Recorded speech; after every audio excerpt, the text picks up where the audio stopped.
Un jour, l'ange du Seigneur dit à Philippe, un ami de Jésus, « Mets-toi en marche, en direction du sud. Prends la route qui descend de Jérusalem à Gaza. Elle est déserte. » Et Philippe se mit en marche.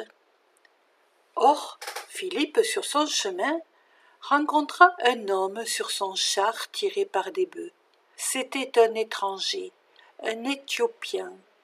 Son travail était de garder le trésor de la reine d'Éthiopie. Il revenait de Jérusalem où il était allé adorer le Seigneur. Il en revenait, assis sur son char, et lisait un livre de la Bible, le prophète Isaïe. L'Esprit dit à Philippe, « Approche et rejoins ce char. » Philippe se mit à courir, et il entendit l'homme qui lisait le prophète Isaïe. Alors il lui demanda, « Comprends-tu ce que tu lis ?» L'autre lui répondit, « Et comment je pourrais le comprendre s'il n'y a personne pour m'aider ?» Il invita donc Philippe à monter et à s'asseoir à côté de lui. Le passage de la Bible qu'il lisait était celui-ci. « Mon serviteur est comme une brebis qui se laisse faire, comme un agneau qui n'ouvre pas la bouche et qui donne sa vie. » Prenant la parole, l'Éthiopien dit à Philippe, « Dis-moi, je te prie, qui est cet agneau ?»